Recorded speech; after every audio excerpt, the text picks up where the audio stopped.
Remember when you were a kid and you always asked, but why? But why? But why? Well, that's actually a really good question when you're trying to become more self-aware of the things, of the sensations, of the urges that cause you to pick up your phone. Now, here's the thing. Picking up your phone is a good thing because you want to be connected. But you want to be aware, especially when you're helping your young person get off their phone, be aware of how much you're on your phone. And this is coming from firsthand experience with family coaching, where some of my students are irritated with their families, with their parents, because they're asking them to do something that they themselves are not doing. So in this video, I want to share with you the power of the question, why? So that you can be more aware of your phone use when helping your child reduce theirs. Okay, so let's get into it.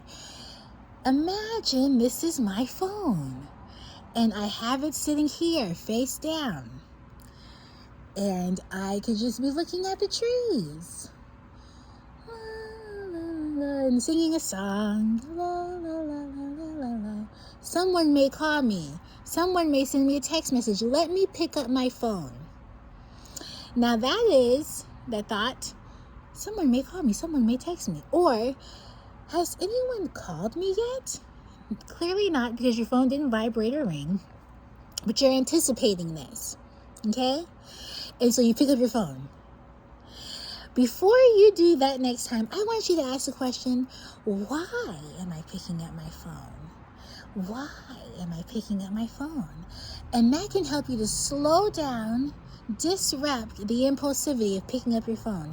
I saw a statistic, and I can't remember the exact number, but it said that we look at our phones like over 300 times a day, and that's probably a very low number because there's 12 hours in a day, and if you do 10 times in 12 hours, awake, walking, you're probably doing way more than that, 10 times in 1 hour. It could be 400 times a day. I don't know. I can't remember the statistic.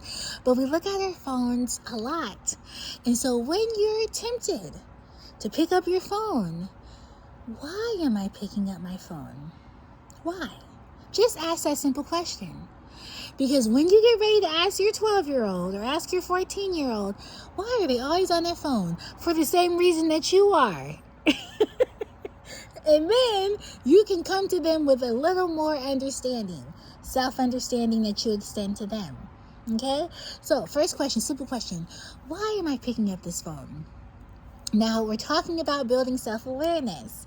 So, after you answer that question, you say, I'm picking up my phone because.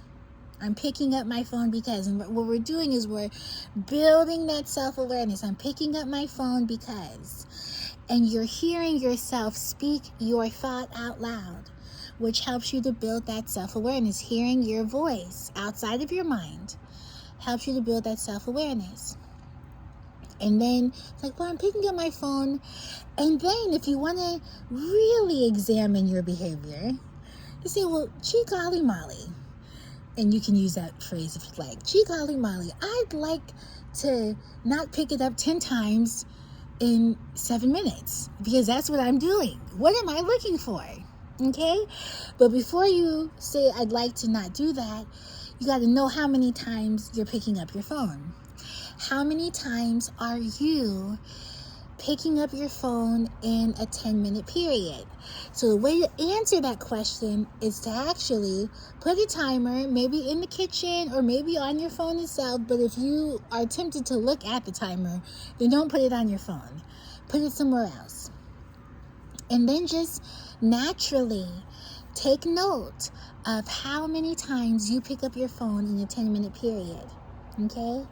And so I've given you, I think, 4 or 5 tools. The first one is, why am I picking up this phone?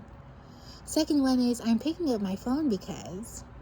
Third one is counting how many times you've picked up your phone in a 10-minute period. Oh, but first you have to set that 10-minute timer.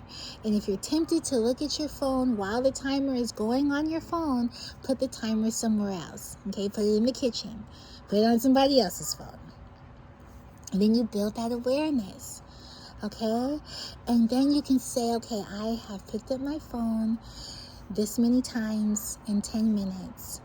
I'd like to, and set a goal for yourself. And then this approach to yourself can help you to build your child's self-awareness around their own urges. Because if you can do this for yourself, you can be more supportive of your child. And stay tuned for the next video where I'm going to give you the steps for what to do after you recognize the urge. Okay, it's all based on research. It's all good stuff. I'm sharing this with you because I want you to be successful, and I want you to know that you can make a change in your life. But your kids know when you're not being sincere. So I want you to sincerely get started with doing those things that are most beneficial to you so that they can overflow into your relationship with your child. I bless you. I want the best for you, and I'll see you again soon.